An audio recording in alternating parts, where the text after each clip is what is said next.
Sir మరొక అంశం, అక్రమ వలసదారుల అరెస్టులతో రాజుకుంటున్నాడు లాస్ ఏంజల్స్. అసలు ఈ అమెరికాలో ఏం జరుగుతున్నదో ట్రంప్ వచ్చిన దగ్గర నుంచి? అంటే లాస్ ఏంజల్స్లో జరుగుతున్నది ఏంటంటే, ట్రంప్ ఎన్నికల సమయంలోనే ఈ యాంటీ ఇమిగ్రేషన్ అంటే అమెరికాకు అక్రమంగా వస్తున్న 1 కోటికి పైగా జనం ఉన్నారని, వలస వస్తున్న వారిపైన నేను కొరడా జలిపిస్తాను, వీళ్ళు అక్రమంగా వలస వచ్చిన వారు అమెరికాలో నేరాలకు పాల్పడుతున్నారు, అమెరికన్లో ఉద్యోగాలు తీసేస్తున్నారు అని అమెరికన్ సమాజంలో ఉన్న ఫాల్ట్ లైన్స్ను ట్రంప్ పొలిటికల్గా ఎక్స్ప్లాయిట్ చేశాడు. ఇప్పుడు ప్రతి సమాజంలోనూ చారిత్రక సాంస్కృతిక కారణాల రీత్యా ఫాల్ట్ లైన్స్ ఉంటాయి. కులాల మధ్య ద్వేషాలుంటాయి, మతాల మధ్య విద్వేషాలుంటాయి, జాతుల మధ్య ఘర్షణలు ఉంటాయి. పాలిటిక్స్ ఎప్పుడు కూడా వీటిని పరిష్కరించి దూరంలో ఉండాలి. అది మచ్యూర్డ్ పాలిటిక్స్. కానీ పాలిటిక్స్ ఎప్పుడు మచ్యూర్డ్గా ఉండవు, డర్టీగా ఉంటాయి. డర్టీగా ఉండేవరకు ఏమైతే అంటే కులాల మధ్య గ్యాప్ను మరింత పెంచి లాభపడదాం, మతాల మధ్య ద్వేషాన్ని మరింత రెచ్చగొట్టి లాభపడదాం, జాతుల మధ్య ఉండే వైరాన్ని మరింత రగిలించి లాభపడదామని రాజకీయ నాయకుడు ఆలోచిస్తుంటాడు. ఎందుకంటే మచ్యూర్డ్ లీడర్షిప్ అనేది పాలిటిక్స్లో ప్రపంచవ్యాప్తంగా కనుమరుగైపోతుంది. డర్టీ లీడర్షిప్పే రాజకీయాలు శాసిస్తుంది. ఇది భారతదేశంలో చూస్తున్నాం, అమెరికాలో చూస్తున్నాం. అమెరికాలో కూడా హిస్టారికల్గా కల్చరల్గా వైట్ నాన్ వైట్ల మధ్య ఆ గ్యాప్ ఉంది. మీకు నల్ల జాతి ప్రజల పౌర హక్కుల ఉద్యమాలు చూసాం, మార్టిన్ లూథర్ కింగ్ తిరుగుబాటు చూసాం. సో మనకు ఈ ఆఫ్రో అమెరికన్స్ పైన వైట్ సుప్రమసిస్ట్ అటాక్స్ చూసాం. ఇవన్నీ జరిగిన సమాజం ఇప్పటికీ అడపాదడపా వివాదం అవుతూ ఉంటాయి. బ్లాక్ లైఫ్స్ మ్యాటర్ అనే పెద్ద ఉద్యమమే నడిచిన ప్రాంతం అది. సో నల్ల జాతీయుల పైన ఒక వైట్ పోలీస్ వారు అనుచితంగా ప్రవర్తించినప్పుడు, క్రూరంగా ప్రవర్తించినప్పుడు ఈవెన్ అమెరికన్ న్యాయ వ్యవస్థ కూడా వైట్ సుప్రిమసిస్ట్ ఓవర్టోన్స్ ప్రదర్శించింది. అంటే వైట్స్కి అనుకూలంగా వ్యవహరించిన సందర్భాలు కూడా ఉన్నాయి. సో అందువల్ల అమెరికన్ సొసైటీలో ఉన్న డీప్ ఫాల్ట్ లైన్ ఇది. ఈ డీప్ ఫాల్ట్ లైన్ బ్రిడ్జ్ చేసి సమాజానికి ఒక మార్గదర్శకం చేయాల్సిన రాజకీయ నాయకత్వం కాస్త ఈ డివైడ్ ఉపయోగించుకుంటే పొలిటికల్గా తమకు బలమైన ఓటు బ్యాంకు నిలబడుతుంది అని. సో అందులో క్రమంగానే వైట్ రేసిస్ట్ ఓట్ బ్యాంకును ట్రంప్ కల్టివేట్ చేశాడు. ఆ వైట్ రేసిస్ట్ ఓట్ బ్యాంకును సంతృప్తి పరచాలి అంటే ఇమ్మిగ్రెంట్ల పైన నేను కఠినంగా ఉంటానని ఎన్నికలప్పుడు హామీ ఇచ్చాడు. అదే పని చేస్తున్నాడు కూడా. H1B వీసాలపైన అటాక్ చూసాం, గ్రీన్ కార్డ్ హోల్డర్లపై కూడా కామెంట్లు చూసాం, చట్టబద్ధంగా అమెరికాకు వచ్చే వారిపై కూడా వ్యాఖ్యలు చేశాం. ఇక ఎలాంటి డాక్యుమెంట్స్ తిరగాలని అంటే అన్డాక్యుమెంటెడ్ ఇమిగ్రెంట్స్ అమెరికా చట్టాల ప్రకారం కూడా వాళ్ళు క్రిమినల్స్ కిందికి రారు. సో వాళ్ళు క్రిమినల్ చర్యలకు పాల్పడితే తప్ప క్రిమినల్ యాక్ట్ కాదు అది. అంటే ఒక అన్డాక్యుమెంటెడ్ ఇమిగ్రెంట్ అమెరికాలో ఉండడం వేరు, ఆ అన్డాక్యుమెంటెడ్ ఇమిగ్రెంట్ నేరం చేయడం వేరు. రెండింటి మధ్య తేడా ఉంది. ఇప్పుడు 6 నెలలు టూరిస్ట్ వీసా మీద పోయి అక్కడే ఉండిపోతుంటారు. మన దేశం నుంచి కూడా చాలామంది వెళ్తూ ఉంటారు, తెలుగు వాళ్ళు కూడా చాలామంది ఉన్నారు. వాళ్ళు అక్కడ వివిధ చిన్న చిన్న షాపుల్లో, పెట్రోల్ బంకుల్లో అక్కడ ఇక్కడ పనిచేస్తూ ఉంటారు. వాళ్ళకి సెపరేట్గా కొన్ని చోట్ల అకామిడేషన్లు ఉంటాయి. అదొక వ్యవస్థ. అమెరికాలో ఒక్కరు కాదు, 2 కాదు, 1 కోటి మంది పైగా ఉన్నారు. సో ఇందులో గణనీయమైన భాగం భారతీయులు కూడా ఉన్నారు. సో వీరిని అన్డాక్యుమెంటెడ్ ఇమిగ్రెంట్స్ అంటారు. ఇందులో ఎవరైనా నేరం చేస్తే క్రిమినల్ అవుతాడు.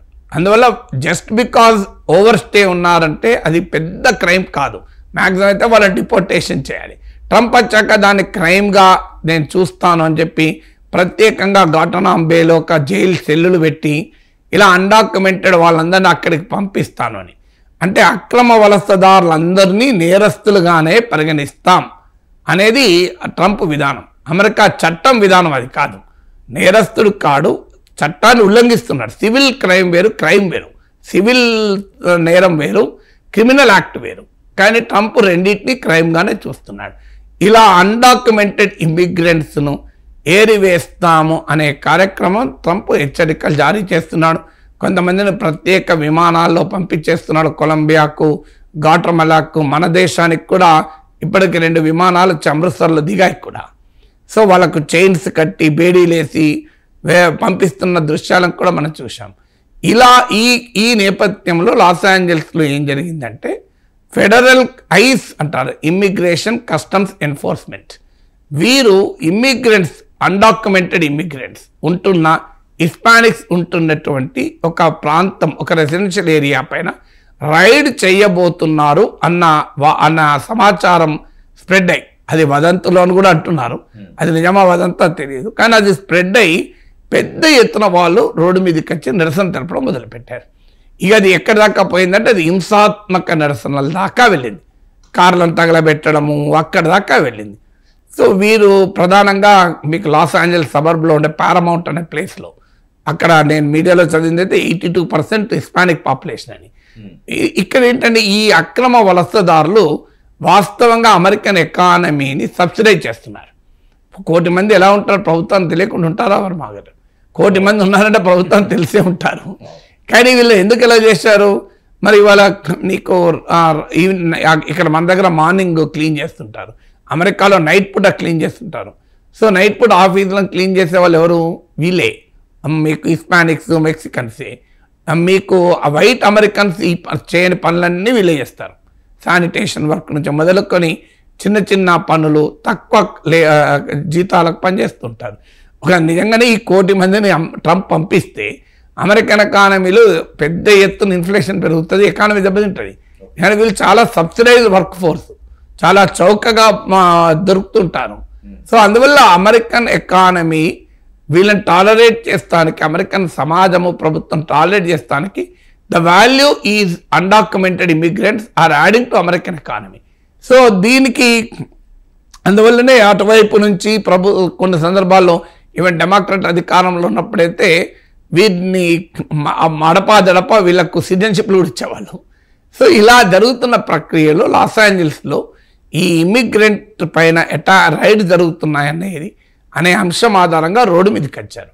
అందువల్ల ఒకటి ఇది ఇమ్మిగ్రెంట్ ఇష్యూ ట్రంప్ ఎలా హ్యాండిల్ చేస్తాడని. ఇక్కడ రెండో కాన్స్టిట్యూషనల్ ఇష్యూ కూడా వచ్చింది.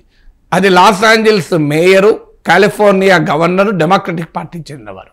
సో డెమోక్రటిక్ పార్టీకి చెందిన రాష్ట్రంలో నేషనల్ గార్డ్స్ను, అంటే ఇప్పుడు ఉదాహరణకు తెలంగాణలో హైదరాబాద్లో ఏదో అల్లరి జరిగితే తెలంగాణ పోలీసు, తెలంగాణ ప్రభుత్వానికి సంబంధం లేకుండా డైరెక్ట్గా సిఆర్పిఎఫ్నో ఆర్మీనో కేంద్రం దించితే ఎలా ఉంటుందో అలా ఇప్పుడు అక్కడ జరుగుతున్న కాంటెక్స్ట్ అది. ట్రంప్ ఏమో నేరుగా ఫెడరల్ నేషనల్ గార్డ్స్ని దించాడు. దాంతో కాలిఫోర్నియా గవర్నర్ దీన్ని వ్యతిరేకిస్తున్నాడు, ఇది అమెరికన్ రాజ్యాంగానికి విరుద్ధమని. వాస్తవంగా మనకన్నా అక్కడ రాష్ట్రాలకు ఎక్కువ పవర్స్ ఉంటాయి అమెరికాలో. సో అందువల్ల ఇలా ఫెడరల్ ప్రభుత్వం రంగంలో దిగుతుంది. మేము ఈ అల్లర్లను కంట్రోల్ చేయగలిగే శక్తి రాష్ట్ర కాలిఫోర్నియా పోలీస్కు, కాలిఫోర్నియా లా ఎన్ఫోర్స్మెంట్ విభాగానికి ఉంది. ఇది కావాలని ఎస్కలేట్ చేస్తానికి, ఇదొక స్పెక్టకల్గా మార్చి ట్రంప్ దీని నుంచి రాజకీయ లాభం పొందటానికి, చూడు నేను ఇమ్మిగ్రెంట్ల పైన ఎంత గట్టిగా అటాక్ చేస్తున్నా అని తన వైట్ ఓటర్ లాబీని సంతృప్తిపరచడానికి ట్రంప్ చేస్తున్నాడు అని చెప్పి కాలిఫోర్నియా గవర్నర్ విమర్శ. అందువల్ల ఇది కాన్స్టిట్యూషనల్ ఆస్పెక్ట్, ఇప్పుడు కోర్టు కూడా పోతుంది. అది అంటే ఒక రాష్ట్ర ప్రభుత్వ అనుమతి లేకుండా ఒక లా అండ్ ఆర్డర్ను కంటైన్ చేయడానికి ఫెడరల్ బలగాలు రంగంలో దిగచ్చా అనేది జరుగుతుంది. సో అందువల్ల దీన్ని ఒకటి ఇమ్మిగ్రెంట్ల విషయంలో ఏ రకంగా ఉంటావు, రెండవది కాన్స్టిట్యూషనల్ ఆస్పెక్ట్, మూడవది నిజంగానే ఇమ్మిగ్రేషన్ కంట్రోల్ చేయడానికి ఆ ట్రంప్ తన ఓటర్లను అట్రాక్ట్ చేయడానికి ఆడుతున్న నాటకమా ఇది. సో ఇలాంటి అనేక అంశాలు అందులో ఇమిడి ఉన్నాయి.